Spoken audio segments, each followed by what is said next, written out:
How does someone go from completely unknown to the most searched man on the planet, and then get banned almost everywhere? Andrew Tate didn't become famous by accident. He understood exactly how the internet works, used it better than almost anyone else, and for a period of time, completely dominated it. Then, almost just as quickly, everything flipped. Bans, backlash, headlines, and constant controversy.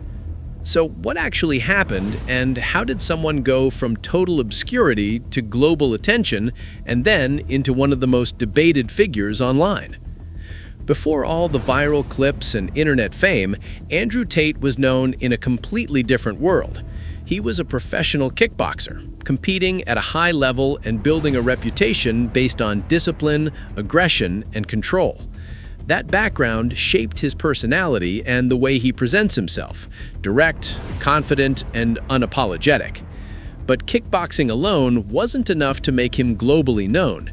That came later, and it came from the internet. Tate didn't just randomly go viral.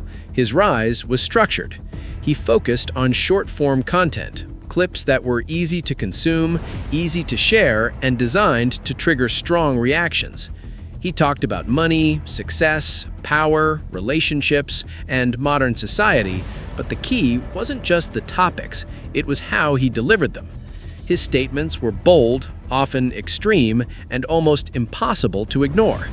People either strongly agreed or strongly disagreed, and both reactions worked in his favor. At the same time, his content wasn't spreading randomly.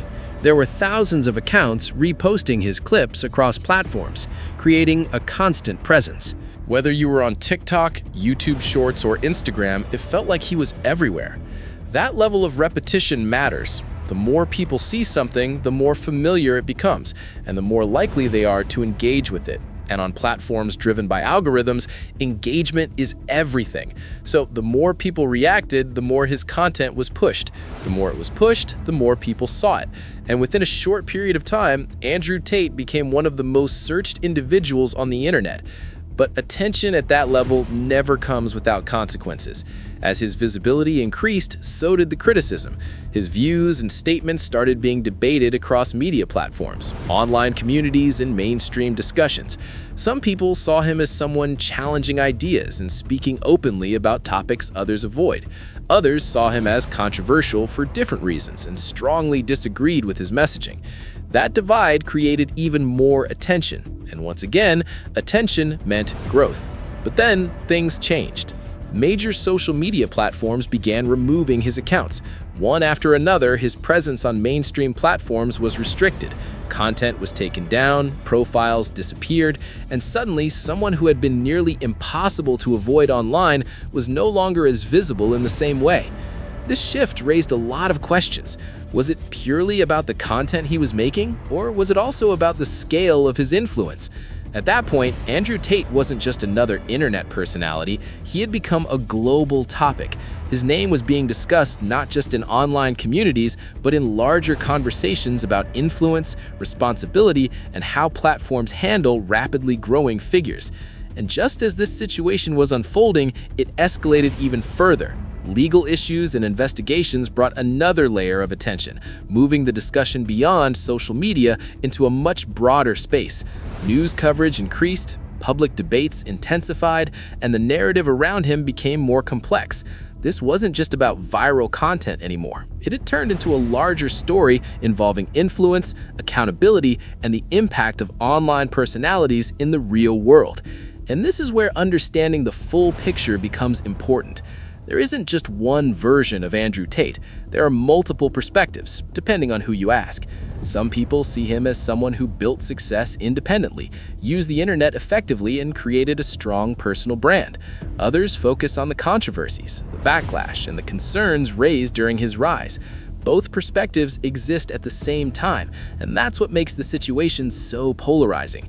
But beyond opinions, there's a deeper pattern here that goes beyond one person.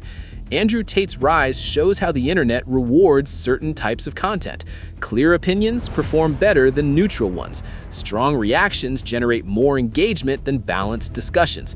And content that creates division often spreads faster than content that doesn't. This isn't unique to him, it's how the system works. He understood that system and used it effectively. The strategy was simple but powerful. Create content that people feel strongly about, make it easy to share, and let the algorithm do the rest. For a period of time, that approach worked at a massive scale. But the same system that amplifies can also limit. When something reaches a certain level of influence, platforms respond. Rules are enforced more strictly, visibility changes, and the environment shifts. That's not unique to one person either. It's part of how large platforms operate. So when people ask what happened to Andrew Tate, the answer isn't just about one event or one decision. It's about a sequence of events shaped by the way the internet works. Rapid growth, high visibility, strong reactions, increased scrutiny, and eventually a shift in how that visibility is managed. In the end, his story isn't just about him. It's about how influence is created today. It's about how quickly someone can rise with the right strategy and how quickly things can change once that influence reaches a certain level. And maybe the most important part is this: the internet didn't just make Andrew Tate famous.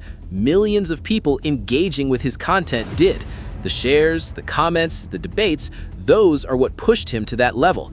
So the real question isn't just what happened to Andrew Tate, it's why the system works the way it does and why it continues to produce figures like this. If you made it this far, drop your opinion in the comments. Do you think his rise was inevitable in today's internet, or was it something unique to him? And if you want more videos breaking down power, influence, and how these systems actually work behind the scenes, subscribe and stay tuned.